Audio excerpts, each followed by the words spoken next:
Miss ഈ പറയുന്ന 3 കാര്യങ്ങൾ ശ്രദ്ധിക്കാത്തത് കൊണ്ടാണ് കുറേ പേർക്ക് നല്ല നല്ല മാർക്ക് മിസ്സാവുന്നത്. അപ്പോൾ മിസ് നിങ്ങളോടിത് പറയാൻ കാരണം നിങ്ങൾ കുഞ്ഞു മക്കളാണ്. അപ്പോൾ ഈ ഒരു പ്രായത്തിൽ തന്നെ നിങ്ങളിത് കറക്റ്റായിട്ട് പ്രാക്ടീസ് ചെയ്ത് കഴിഞ്ഞാൽ വലിയ ക്ലാസ് എത്തുന്ന സമയത്ത് നിങ്ങൾക്ക് ഒരു ബുദ്ധിമുട്ടും ഇല്ലാതെ നല്ല മാർക്ക് സ്കോർ ചെയ്യാൻ പറ്റും. അപ്പോൾ നമ്മളെല്ലാവരും സ്കൂളിലോട്ടൊക്കെ പോകുന്നുണ്ട്. പഠിപ്പിക്കുന്ന കാര്യങ്ങൾ നമ്മൾ അന്നന്ന് പഠിക്കുന്ന ആൾക്കാരും കൂടിയാണ് അല്ലേ. അപ്പോൾ നിങ്ങളോട് പറയാറുണ്ട് പഠിക്കുന്ന കാര്യങ്ങൾ ഇങ്ങനെ മാറ്റി വയ്ക്കാൻ പാടില്ല. ഡെയിലി നമ്മൾ എന്ത് ചെയ്യണം, അന്നന്ന് എടുക്കുന്ന കാര്യങ്ങൾ അന്നന്ന് തന്നെ പഠിക്കാൻ പറയും. അപ്പോൾ അതിൻ്റെ കൂടെ നിങ്ങളെല്ലാവരും പ്രാക്ടീസ് ചെയ്യേണ്ട ഫസ്റ്റ് കാര്യമാണ് ഹാൻഡ് റൈറ്റിംഗ്. അപ്പോൾ നമ്മൾ നന്നായിട്ട് പഠിക്കും അല്ലേ. അപ്പോൾ നന്നായിട്ട് പഠിച്ച് എക്സാംസിന് ചിലപ്പോൾ നമുക്ക് മാർക്ക് കുറയാനുള്ള കാരണം ഉണ്ടായിരിക്കും. കാരണം എന്താണ്, ഇപ്പോൾ നിങ്ങൾ എഴുതുന്ന കാര്യങ്ങൾ വേറൊരാൾക്ക് മനസ്സിലായിട്ടില്ലെങ്കിൽ അത് പ്രശ്നമാണ്. നിങ്ങൾ എത്രത്തോളം പഠിച്ചു എന്നതല്ല, ആ പഠിച്ച കാര്യങ്ങൾ നിങ്ങൾക്ക് ആൻസർ ഷീറ്റിൽ നന്നായിട്ട് എഴുതാനും പറ്റണം, എഴുതിയ കാര്യങ്ങൾ വേറൊരാൾക്ക് മനസ്സിലാവാനും പറ്റണം. അപ്പോൾ ഒരു ടീച്ചർ ഒരു ആൻസർ ഷീറ്റ് നോക്കുന്ന സമയത്ത് നല്ല വൃത്തിയുള്ള ഹാൻഡ് റൈറ്റിംഗ് ആണെങ്കിൽ നിങ്ങൾക്ക് നല്ല മാർക്ക് എന്തായാലും സ്കോർ ചെയ്യാൻ പറ്റും. കാരണം ആ ഒരു വൃത്തി കണ്ടു കഴിഞ്ഞാൽ തന്നെ ടീച്ചേഴ്സിന് ഒന്നും ആ ഒരു കുട്ടിക്ക് എല്ലാ കാര്യങ്ങളും കൃത്യമായിട്ട് അറിയാം എന്നുള്ളൊരു ധാരണ ഉണ്ടായിരിക്കും. അപ്പോൾ നിങ്ങൾക്ക് ഫസ്റ്റ് ടീച്ചേഴ്സിനെ ഇംപ്രസ് ചെയ്യാനുള്ള ഫസ്റ്റ് മെയിൻ പോയിൻ്റാണ് ഹാൻഡ് റൈറ്റിംഗ്. സോ ഒരു കുഞ്ഞു പ്രായത്തിൽ തന്നെ നിങ്ങൾക്ക് എന്ത് ചെയ്യാൻ പറ്റും, നിങ്ങളുടെ ഹാൻഡ് റൈറ്റിംഗ് ഇമ്പ്രൂവ് ചെയ്യാൻ പറ്റും. അതായത് നിങ്ങൾക്ക് ക്ലാസ് ഒക്കെ കഴിഞ്ഞാൽ, ഇപ്പോൾ നമുക്ക് സാറ്റർഡേയും സൺഡേയും മക്കൾക്ക് ലീവായിരിക്കും. അപ്പോൾ ആ ഒരു സമയത്ത് നിങ്ങൾ കോപ്പി എഴുതി ശീലിച്ചു കഴിഞ്ഞാൽ നിങ്ങൾ വലിയ ക്ലാസ്സിലോട്ടൊക്കെ എത്തുന്ന സമയത്ത് അല്ലെങ്കിൽ നിങ്ങൾക്ക് എന്ത് ചെയ്യാം, നല്ലൊരു റിസൾട്ട് എന്തായാലും കിട്ടും. കോപ്പിയൊക്കെ എഴുതി ശീലിച്ചു കഴിഞ്ഞാൽ നിങ്ങൾക്ക് നല്ല ഹാൻഡ് റൈറ്റിംഗ് ആയിരിക്കും ഉണ്ടാവുക. പിന്നെ വലിയ ക്ലാസ്സിൽ എത്തിക്കഴിഞ്ഞാൽ നിങ്ങളുടെ ഹാൻഡ് റൈറ്റിംഗ് ഒക്കെ അടിപൊളിയായിരിക്കും.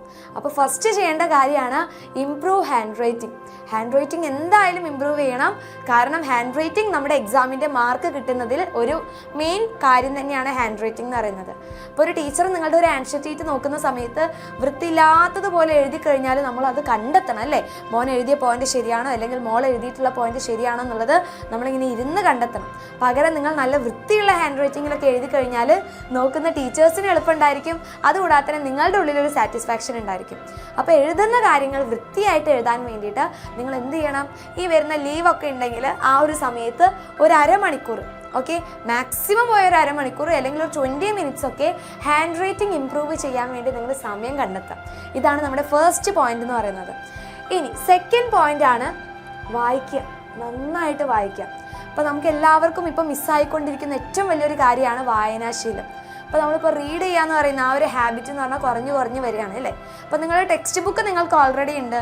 അപ്പോൾ എക്സാം സമയത്ത് നമ്മൾ എന്ത് ചെയ്യാറുണ്ട്, ഈ ഒരു ടെക്സ്റ്റ് ബുക്കൊക്കെ കംപ്ലീറ്റ് ആയിട്ട് വായിക്കാറുണ്ട്. അല്ലെങ്കിൽ ടീച്ചേഴ്സ് ക്ലാസ്സിൽ എന്തെങ്കിലും പഠിപ്പിക്കുന്ന സമയത്ത് നമ്മൾ ടെക്സ്റ്റ് ബുക്ക് വായിക്കാറുണ്ട്. അപ്പോൾ ടെക്സ്റ്റ് ബുക്ക് അല്ലാതെ തന്നെ നിങ്ങൾക്ക് എന്ത് ചെയ്യുക, കുറേ ബുക്സ് ഉണ്ട്. അപ്പോൾ നിങ്ങൾ ഈ ഒരു പ്രായത്തിൽ നിങ്ങൾക്ക് കുറേ സ്റ്റോറീസ് വായിക്കാം, അല്ലെങ്കിൽ കുറേ കഥകൾ ഉണ്ടായിരിക്കും, കഥകളുടെ ടെക്സ്റ്റ് ബുക്ക് ഉണ്ടായിരിക്കും. അല്ലെങ്കിൽ നിങ്ങൾക്ക് എന്താണോ ഇൻട്രസ്റ്റ് ആയിട്ടുള്ള കാര്യങ്ങൾ, ആ കാര്യങ്ങൾ നന്നായിട്ട് വായിക്കാം. ഇപ്പോൾ തന്നെ അങ്ങനെയുള്ളൊരു ആക്ടിവിറ്റി നിങ്ങൾ ഉണ്ടാക്കി കഴിഞ്ഞാൽ, അതായത് ഈ ഒരു പഠനത്തിൻ്റെ കൂടെ തന്നെ വേറെ കുറച്ച് എക്സ്ട്രാ കാര്യങ്ങൾ, അതിൽ ഏറ്റവും ബെസ്റ്റ് ആയിട്ടുള്ള ഒരു കാര്യമാണ് റീഡിങ്. അതായത് നമ്മുടെ റീഡിങ് സ്കില്ല് ഇമ്പ്രൂവ് ചെയ്യുക. അപ്പോൾ നന്നായിട്ട് വായിക്കുക. അപ്പോൾ നിങ്ങൾ വലിയ ക്ലാസ്സിൽ എത്തിക്കഴിഞ്ഞാലും ചില കുട്ടികൾക്ക് എന്ത് ചെയ്യാൻ പറ്റുന്നില്ല, ടെക്സ്റ്റ് ബുക്ക് ആയിക്കഴിഞ്ഞാലും പെട്ടെന്ന് ടീച്ചേഴ്സ് എന്തെങ്കിലും വായിക്കാൻ പറയുമ്പോഴൊക്കെ കറക്റ്റായിട്ട് വായിക്കാനും ബുദ്ധിമുട്ടുണ്ടായിരിക്കും. അങ്ങനെയുള്ളൊരു ബുദ്ധിമുട്ട് വരാനുള്ള കാരണം എന്താണ്, നിങ്ങൾക്ക് വായിക്കാൻ അറിയാഞ്ഞിട്ടൊന്നുമല്ല, കാരണം നിങ്ങളത് പ്രാക്ടീസ് ചെയ്യുന്നില്ല അല്ലേ. ഒരു കാര്യം നമ്മളത് നിത്യമായിട്ട് ഇങ്ങനെ പ്രാക്ടീസ് ചെയ്ത് കഴിഞ്ഞാൽ പിന്നെ ആ ഒരു കാര്യം നമുക്ക് ഈസി ആയിരിക്കും. അപ്പോൾ ഒരു സാധനം നമ്മൾ പ്രാക്ടീസ് ചെയ്യാതെ വെച്ച് കഴിഞ്ഞാൽ, ഫോർ എക്സാമ്പിൾ ഇപ്പോൾ നിങ്ങളങ്ങനെ സ്പോർട്സിലൊക്കെ നല്ല ആക്റ്റീവ് ആയിട്ടുള്ള മക്കളാണെങ്കിൽ ഇപ്പോൾ നിങ്ങൾ കറക്റ്റ് വർക്കൗട്ടൊക്കെ ചെയ്യുന്നുണ്ടായിരിക്കും. അപ്പോൾ ആ ഒരു വർക്കൗട്ട് ഒരു മാസം നിങ്ങൾ അല്ലെങ്കിൽ ഒരാഴ്ച നിങ്ങൾ പെൻഡിങ്ങിൽ വെക്കുകയാണെങ്കിൽ, നിങ്ങൾക്കത് കറക്റ്റായിട്ട് ഫോളോ ചെയ്യാൻ പറ്റിയിട്ടില്ലെങ്കിൽ പിന്നെ നിങ്ങൾക്കൊരു സ്റ്റാർട്ടിങ് ട്രബിൾ ഉണ്ടായിരിക്കും അല്ലേ. അപ്പോൾ അത് മാറ്റാൻ വേണ്ടി നിങ്ങൾ എന്ത് ചെയ്യണം, ഇതേപോലെ ആ ഒരു സ്പോർട്സിൽ എങ്ങനെയാണോ ചെയ്യുന്നത്, കറക്റ്റായിട്ട് വർക്കൗട്ട് ചെയ്യുന്നു, കറക്റ്റായിട്ട് പ്രാക്ടീസ് ചെയ്യുന്നു, അതേപോലെ തന്നെ വായനയും നിങ്ങൾ എന്ത് ചെയ്യണം, റീഡിങ് എന്ന് പറയുന്ന കാര്യം കൂടി കറക്റ്റായിട്ട് പ്രാക്ടീസ് ചെയ്യുക. അപ്പോൾ ഡെയിലി നിങ്ങൾക്ക് മൺഡേ ടു ഫ്രൈഡേ നിങ്ങൾക്ക് ക്ലാസ്സസ് ഉണ്ടായിരിക്കും, സാറ്റർഡേയും സൺഡേ ആയിരിക്കും നിങ്ങൾക്ക് ഒഴിവ്. അപ്പോൾ ഈ മൺഡേ ടു ഫ്രൈഡേ നിങ്ങൾ ടെക്സ്റ്റ് ബുക്ക് ഇങ്ങനെ വായിക്കുന്നൊക്കെ ഉണ്ടായിരിക്കും അല്ലേ. പഠിക്കുന്ന ചാപ്റ്റേഴ്സ് ആയിക്കഴിഞ്ഞാലും ടോപ്പിക്സ് ആയിക്കഴിഞ്ഞാലും അതൊക്കെ നിങ്ങൾ വീട്ടിൽ സമയം കണ്ടെത്തി വായിക്കുന്ന മക്കളായിരിക്കും. കാരണം നിങ്ങളെല്ലാവരും അടിപൊളി മക്കളാണ് അല്ലേ. ഇനി അതുകൂടാതെ തന്നെ നിങ്ങൾക്ക് സാറ്റർഡേ സൺഡേ ഉള്ള സമയത്തൊക്കെ നിങ്ങൾക്ക് എക്സ്ട്രാ ബുക്സും എക്സ്ട്രാ സ്റ്റോറീസും കുറേ നേരം ഇരുന്ന് വായിക്കണമെന്ന് മിസ് പറയുന്നില്ല, കുറച്ച് നേരം നിങ്ങൾക്ക് എന്താണോ ഇൻട്രസ്റ്റ്, വെറുതെ ഇൻട്രസ്റ്റ് ഇല്ലാത്ത കാര്യം ചെയ്യരുത്. ഇപ്പോൾ സ്റ്റോറീസൊക്കെ കേൾക്കുക എന്ന് പറയുന്നത് എല്ലാവർക്കും ഇഷ്ടമായിരിക്കും. അപ്പോൾ നിങ്ങൾ തന്നെ എന്ത് ചെയ്യുക, സ്റ്റോറിയൊക്കെ വായിക്കുക. ഇനി നിങ്ങൾക്ക് വായിക്കാൻ എന്തെങ്കിലും ബുദ്ധിമുട്ടുണ്ടെങ്കിൽ പാരൻസിൻ്റെ കൂടെയൊക്കെ ഇരുന്ന് പാരൻസിന് കഥ പറഞ്ഞു കൊടുക്കുന്നത് പോലെ വായിക്കുക. ഇംഗ്ലീഷ് ആയിക്കോട്ടെ, മലയാളത്തിലായിക്കോട്ടെ. അപ്പോൾ നിങ്ങളുടെ ആ ഒരു റീഡിങ് സ്കില്ല് അല്ലെങ്കിൽ അത് ഇമ്പ്രൂവ് ചെയ്യാൻ വേണ്ടി നിങ്ങൾക്ക് പറ്റും. അപ്പോൾ പാരൻസിനോടൊക്കെ കഥ പറഞ്ഞു കൊടുക്കുക. നിങ്ങളുടെ കയ്യിൽ ഇപ്പോൾ എന്തെങ്കിലും ഒരു ബുക്സ് ഒക്കെ ഉണ്ടെങ്കിൽ എന്ത് ചെയ്യുക, പാരൻസിനെ കൂടെ ഇരുത്തുക. അല്ലെങ്കിൽ നിങ്ങൾക്ക് അനിയന്മാരോ ചേച്ചിമാരോ ചേട്ടന്മാരോ ഒക്കെ ഉണ്ടെങ്കിൽ അവരുടെ കൂടെ ഇരുന്ന് ആ കഥ അവർക്ക് പറഞ്ഞു കൊടുക്കാം. ഓക്കെ, അപ്പോൾ അത് നിങ്ങൾക്കൊരു രസമായിരിക്കും, കേൾക്കുന്ന ആൾക്കും ഒരു രസമായിരിക്കും. അപ്പോൾ നമ്മുടെ റീഡിങ് സ്കിൽ എന്ത് ചെയ്യണം, ഇമ്പ്രൂവ് ചെയ്യണം. അത് വലിയ ക്ലാസ്സിൽ എത്തുന്ന സമയത്ത് നിങ്ങൾ നന്നായിട്ട് ഹെൽപ്പ് ചെയ്യും. ഇനി വേറെ വളരെ വളരെ ഇമ്പോർട്ടൻ്റ് ആയിട്ടുള്ള ഒരു കാര്യമാണ്, നമുക്ക് എല്ലാവർക്കും ബേസിക് ഇല്ലാത്തൊരു പ്രശ്നം ഉണ്ടായിരിക്കും അല്ലേ.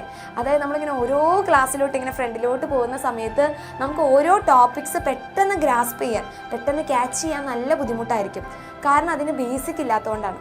ഇപ്പോൾ മാത്സ് ആയിക്കോട്ടെ, സയൻസ് സബ്ജക്റ്റ് ആയിക്കോട്ടെ, ഇതിനൊക്കെ ഒരു കറക്റ്റ് ബേസിക് കിട്ടണമെങ്കിൽ നമ്മൾ എന്ത് ചെയ്യണം?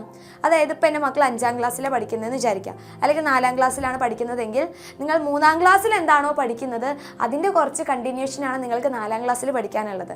അതുപോലെ തന്നെ 4ാം ക്ലാസ്സിൽ എന്താണോ പഠിക്കുന്നത് ആ കാര്യങ്ങളുടെ കുറച്ച് ഡീപ്പായിട്ടുള്ള കാര്യങ്ങളാണ് നിങ്ങൾക്ക് 5ാം ക്ലാസ്സിൽ പഠിക്കാനുള്ളത്. അപ്പോൾ ഈ ഒരു ബേസിക് ക്ലിയർ ചെയ്യാൻ ഉദ്ദേശിക്കുന്നത് നിങ്ങളുടെ കഴിഞ്ഞ ടെക്സ്റ്റ് ബുക്കുകൾ നല്ല തരവുമായിട്ട് പഠിച്ചു വയ്ക്കാം. ഓക്കെ, അത് കൃത്യമായിട്ട് പഠിച്ചു വയ്ക്കുക. അപ്പോൾ ആദ്യം മുതൽ തന്നെ ഇപ്പോൾ ചിലപ്പോൾ നമുക്ക് ക്ലാസ്സിൽ ശ്രദ്ധിക്കാതെ ഇരുന്നിട്ടോ, അല്ലെങ്കിൽ നമുക്ക് എന്തെങ്കിലും വൈയായികയും കാര്യങ്ങളൊക്കെ ആയിട്ട് കുറേ ക്ലാസ്സസൊക്കെ മിസ്സായപ്പോൾ നമുക്ക് ചില ടോപ്പിക്സൊക്കെ കിട്ടാത്ത ബുദ്ധിമുട്ടുണ്ടായിരിക്കും അല്ലേ. അപ്പോൾ അതൊക്കെ മാറാൻ വേണ്ടി നിങ്ങളുടെ ബേസിക് കാര്യങ്ങൾ സെറ്റാക്കാൻ വേണ്ടിയിട്ട് കഴിഞ്ഞ നിങ്ങളുടെ ടെക്സ്റ്റ് ബുക്കുകളൊക്കെ ഇരുന്ന് വായിക്കുക. അതിലുണ്ടായിരിക്കും എല്ലാ കണ്ടൻറ്റും കാര്യങ്ങളും ഉണ്ടായിരിക്കും. അപ്പോൾ ഈ ഒരു ചെറിയ പ്രായത്തിൽ തന്നെ നിങ്ങൾക്ക് ഒത്തിരി സമയമുണ്ട്. നിങ്ങൾക്ക് വേറെ കുറേ പണികളും കാര്യങ്ങളൊന്നുമില്ല, നിങ്ങളുടെ മുന്നിൽ ഒത്തിരി സമയം കിടക്കുകയാണ്. അപ്പോൾ ആ ഒരു സമയം കണ്ടെത്തിയിട്ട് നിങ്ങൾ എന്ത് ചെയ്യണം, നിങ്ങളുടെ കഴിഞ്ഞ ടെക്സ്റ്റ് ബുക്കിൽ നിങ്ങൾ ഏതൊക്കെ ടോപ്പിക്സാണ് മിസ്സായിട്ടുള്ളത്, അല്ലെങ്കിൽ നിങ്ങൾക്ക് ഈ ഒരു വർഷം ഏതൊക്കെ ടോപ്പിക്സാണ് പഠിക്കാനുള്ളതെന്ന് കണ്ടെത്തിയിട്ട് അതിരുന്ന് ജസ്റ്റ് വായിച്ചു നോക്കുക. പുതിയ ടെക്സ്റ്റ് ബുക്ക് വായിക്കേണ്ട, നിങ്ങൾ ഓൾറെഡി പഠിച്ചിട്ടുള്ള നിങ്ങളുടെ കഴിഞ്ഞ വർഷത്തെ ടെക്സ്റ്റ് ബുക്ക് വായിച്ചാൽ മതി. അതിൽ ആ ടോപ്പിക് എന്തായാലും ഉണ്ടായിരിക്കും. അതൊന്ന് ജസ്റ്റ് വായിച്ചു കഴിഞ്ഞാൽ തന്നെ നിങ്ങൾക്ക് ബേസിക് ക്ലിയർ ചെയ്യാൻ വേണ്ടി പറ്റും. അപ്പോൾ ബേസിക് ഇല്ലാത്തത് കൊണ്ടാണ് വലിയ ക്ലാസ്സിൽ എത്തുന്ന സമയത്ത് ഈ ഒരു ടോപ്പിക് എന്താണെന്ന് മനസ്സിലാവാത്തൊരു ബുദ്ധിമുട്ട് വരിക. അപ്പോൾ ബേസിക് ക്ലിയർ ആണെങ്കിൽ ഓരോ ടീച്ചേഴ്സും പറയുന്നതിനനുസരിച്ച് നിങ്ങൾക്ക് ടീച്ചേഴ്സിൻ്റെ കൂടെ തന്നെ പഠിച്ചു പോകാൻ വേണ്ടി പറ്റും. അപ്പോൾ ഈ ഒരു 3 കാര്യങ്ങൾ നിങ്ങൾ കൃത്യമായിട്ട് ഇന്ന് മുതലേ പ്രാക്ടീസ് ചെയ്ത് കഴിഞ്ഞാൽ ഉറപ്പായിട്ട് 100% ഷുവറാണ് നിങ്ങൾക്ക് നല്ല മാർക്ക് സ്കോർ ചെയ്യാൻ വേണ്ടി പറ്റും. ബേസിക് ക്ലിയർ ഇല്ലാത്തത് കൊണ്ടാണ് കുറേ പേർക്ക് നല്ല മാർക്കൊന്നും കിട്ടാത്തത്.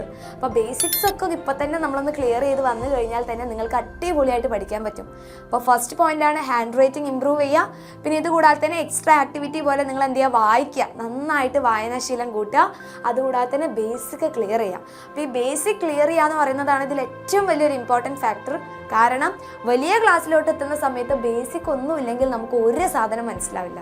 അപ്പോൾ അതെല്ലാം കൃത്യമായിട്ട് മനസ്സിലാക്കണമെങ്കിൽ നമ്മൾ എന്ത് ചെയ്യണം, ബേസിക് സ്ട്രോങ് ആയിട്ടിരിക്കണം അല്ലേ. ഇപ്പോൾ ഒരു വീട് ഉണ്ടാക്കുന്ന സമയത്ത് അതിൻ്റെ തറ സ്ട്രോങ് അല്ലെങ്കിൽ അല്ലേ, അതിൻ്റെ ഫ്ലോർ സ്ട്രോങ് അല്ലെങ്കിൽ ആ ഉണ്ടാക്കി വെച്ചിട്ടുള്ള വീടെല്ലാം ഒറ്റയടിക്ക് വീഴും. അപ്പോൾ അതേപോലെ തന്നെ തറ നല്ല സ്ട്രോങ് ആക്കി വെച്ച് കഴിഞ്ഞാൽ അതിൽ നമ്മൾ ബിൽഡ് ചെയ്യുന്ന എല്ലാ നോളജും എന്തായിരിക്കും, നല്ല സ്ട്രോങ് ആയിട്ട് തന്നെ ഉണ്ടായിരിക്കും.